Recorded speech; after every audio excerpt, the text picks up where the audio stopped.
দুধ জাল করতে গিয়ে কখনো দুধ এভাবে পড়ে গিয়েছে আপনাদের কাছে? আপনারা ভাবছেন দুধটা নষ্ট হলো বা এটা সংসারের জন্য অমঙ্গল।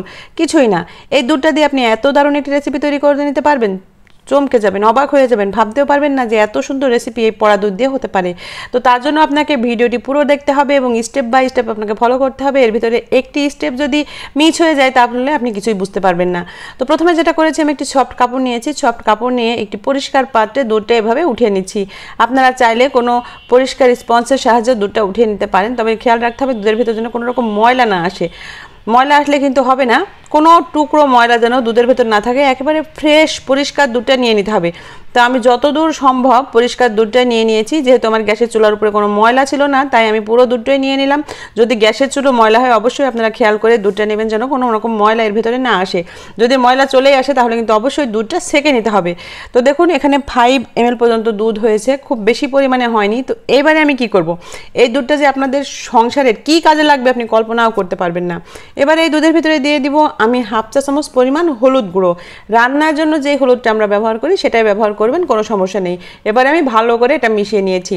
মিশিয়ে নেওয়ার পরে এখানে নিয়েছি আমি 1 লিটার বোতলে 1 লিটার পানি, কিছুটা অংশ খালি রেখেছি দেখতে পাচ্ছেন। এবারে এই দুধটা আমি এই বোতলের ভিতরে ঢেলে দেব। তার আগে দেখুন আমি আরও একটু খালি করে নিলাম, কেননা দুধটা কিন্তু এর ভেতরে পুরোপুরি যাবে না, কিছুটা থেকে যেত, তাই আমি পুরো দুধটা এর ভিতরে দেওয়ার জন্য আমি বোতলের কিছুটা অংশ খালি করে নিলাম। নেওয়ার পরে এবারে যেটা করব, এটার আমি একটি স্প্রের ক্যাপ লাগিয়ে দিব। এখন আপনাদের আগেই বলেছিলাম একটা রেসিপি তৈরি হতে যাচ্ছে, এটা কিন্তু রেসিপি তৈরি হয়ে গেল। আপনাদের বাসার যেই ইনডোর প্ল্যান্টগুলো আছে, আমরা যেগুলো রুমের ভেতরে রাখি বা যেগুলো আমরা বারান্দায় রাখি, দেখা যায় এই গাছগুলো কিন্তু যেই পরিমাণ পুষ্টি পায় সেই পরিমাণ পায় না। কিছুদিন যেতে না যেতে গাছের পাতা হলুদ হয়ে যায়, পাশাপাশি গাছগুলোর কিন্তু সেই সতেজ ভাবটা থাকে না। তো সেই গাছে আপনারা এই পানিটি স্প্রে করবেন। এখানে কিন্তু দুধের পরিমাণ বেশি দেওয়া যাবে না। আমি 1 লিটার পানির ভিতরে কিন্তু সামান্য একটু দুধ দিয়েছি, আপনারা দেখতে পেয়েছেন। এর সাথে হলুদ গুঁড়ো দেওয়ার কারণে এই গাছের পাতাগুলো হবে সতেজ।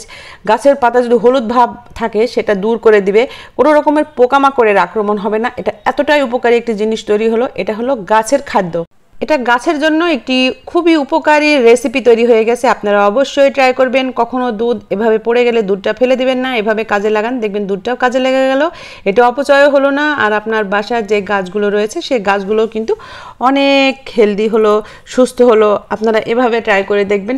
অনেকেই জানেন না যে গাছের পাতা হলুদ হয়ে গেলে কি করতে হয় বা গাছে পোকামাকড় লাগলে কি করতে হয়। শুধুমাত্র এই কাজটি করেই দেখুন আপনাদের এই গাছগুলো কতটা স্বাস্থ্যবান হেলদি হয়। তো দেখুন আমার বারান্দায় যতগুলো গাছ ছিল সবগুলোতে আমি টুকটাক এভাবে দিয়ে দিচ্ছি। শুধুমাত্র পাতাতেই কিন্তু স্প্রে করতে হবে বা গায়ে স্প্রে করতে হবে, এটা মাটিতে দেওয়ার প্রয়োজন পড়বে না।